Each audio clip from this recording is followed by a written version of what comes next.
Help me reach 1,000 subscribes. Support the video with a like and leave your thoughts in the comments. I read every comment. Thanks. I never thought a week could feel like an eternity, but this one did. Every evening. I came home from work with a growing sense of unease, a weight pressing against my chest that I couldn't shake. My name is Thin, 38, living in a quiet suburb in the UK, married to Clara for 12 years. Our life had been comfortable, predictable, almost dull in the way only long marriages can become. But I had always believed that comfort didn't mean distance.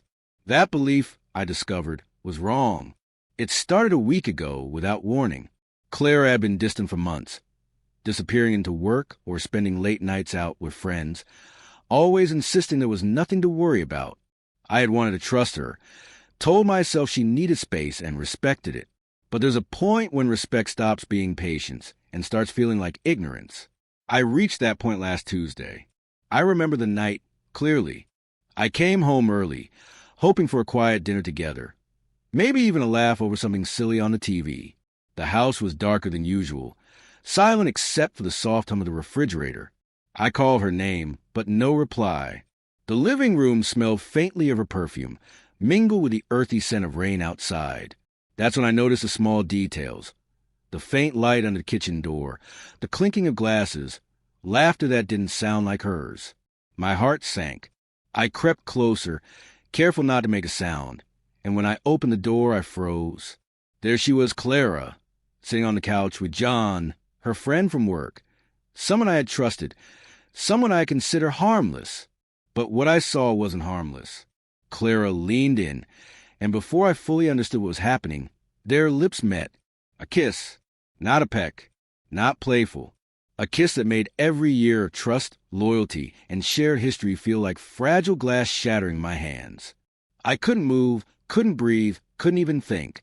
The scene replayed in slow motion in my mind. Every detail burned into memory. The way her hand rested on his shoulder, the careless tilt of her head, the faint smirk John tried to hide as if he knew the thrill of forbidden action. And then it happened. Clara's laughter, soft but tinged with something secret, something I hadn't been part of for a long time. I didn't yell. I didn't confront them immediately.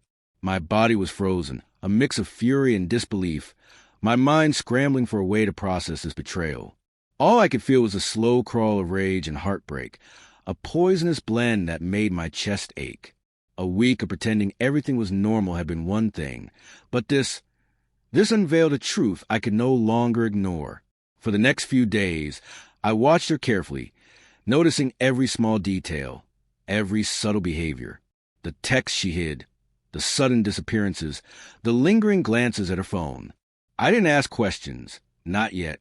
I wanted to see the full picture before I acted, to confirm that what I had seen wasn't some cruel misperception. Every evening, I replayed the memory, my stomach twisting, my hands shaking. I tried talking to her once, gently. "Clara," I said, keeping my voice calm, "is there something you need to tell me?" She smiled, that familiar smile I had loved for years, but there was a flicker in her eyes I hadn't seen before, a mix of guilt and defiance. She said nothing, just a soft, "I'm fine, Ethan." Really. But I knew she wasn't. I felt it in every silent beat between her words, in the way she avoided my gaze. By Thursday, I realized that waiting, hoping, or pretending everything was fine wasn't an option anymore. The kiss with John had been a catalyst, but it wasn't just about that one moment. It was about all the weeks, months, maybe years of subtle neglect, hidden truths, and emotional distance that had built up. I had tolerated her absence, her coldness, her secrets, and I had reached the end of that tolerance. I decided that night I would confront her, but not with anger, not with yelling or blame. I wanted clarity. I wanted honesty. I wanted her to understand that the years we had spent together, the love, the fights, the quiet moments in the kitchen, were not trivial, that her betrayal wasn't just an impulsive act. It was a fracture in the foundation of everything we had built. And so I waited until Saturday evening. We were both home, the rain still falling outside, soft and relentless, as if the weather itself reflected my inner turmoil. Clara sat reading on the couch. John's absence a small relief, but not enough to calm the storm inside me. I took a deep breath. trying to steady my voice. Clara, I began, I need to tell you something. The truth about how I've been feeling and what I know. Her eyes flicked up from her book, curious, wary, a flicker of fear in the depths. I could see the tension ripple across her shoulders, the momentary tightening of her jaw. I continued, my voice firm but low, deliberate. Last week, I saw you with John. I saw the kiss. I know about the way you've been distant, the things you've been hiding from me. And I need to know, are you willing to be honest with me now? She didn't speak immediately. The silence stretched between us, long and heavy, filled with all the things we hadn't said over the past 12 years. And in that silence, I felt a strange mix of anticipation and dread, a thrill of truth mixed with the shock of betrayal. I knew that what happened next would decide everything, whether we could survive this, or whether the life we had built would crumble into irreparable fragments. Me to proceed with part 2, 750 words. Now, Clara's eyes met mine, wide and unguarded for the first time in days. The weight of her secret hung between us like smoke, curling into every corner of the room. I could feel the rhythm of my own heartbeat echoing in my ears, a sharp, relentless drum signaling that the moment of truth had arrived. She began, her voice trembling, fragile, almost pleading, but the words faltered, caught somewhere between guilt and defiance. I held up a hand, stopping her mid-sentence. Don't, I said softly, but with an authority that left no room for interruption. I don't need excuses. I need honesty. Not explanations, not justifications, not lies stitched into the edges of your stories. Her lips parted slightly, and for a moment I thought she might break down, confess everything. But instead, she pulled back, leaning into the couch as if putting distance could shield her from the storm I had become. Ethan, it was just a moment, she whispered. It didn't mean anything. I let the silence stretch. In that pause, every memory of the past week, every small act of neglect, every lie or omission she had allowed to fester, pressed down on me. A moment. I finally asked, my voice calm but cutting like steel. Clara, a week ago you kissed John. You've been avoiding me, lying by omission, and hiding things that should have been shared. And you call that just a moment? Her gaze faltered. She looked away, then back again, finally meeting my eyes with a flicker of vulnerability. I didn't know how to tell you, she admitted. I didn't want to hurt you. I thought if I kept it small, it would be better. I never wanted to go this far. I shook my head slowly, the ache in my chest twisting like a knife. Better? I whispered. Clara, the truth doesn't get better when you hide it. It only grows heavier. And you've made it heavier every single day we pretended everything was normal. I took a step closer, feeling the heat of suppressed anger and heartbreak mingle with a strange clarity. I've spent years standing by you, trusting you, believing in us. And now I see the truth. You've chosen distance, lies, and fleeting moments over the marriage we built. And I can't keep pretending that's acceptable. She swallowed hard, tears brimming but unshed, as if realizing for the first time the depth of the chasm she created. Ethan, No. I interrupted, softly but firmly. No more words. No more half-truths. I need action. I need the reality of who we are, not the illusion of what we once were.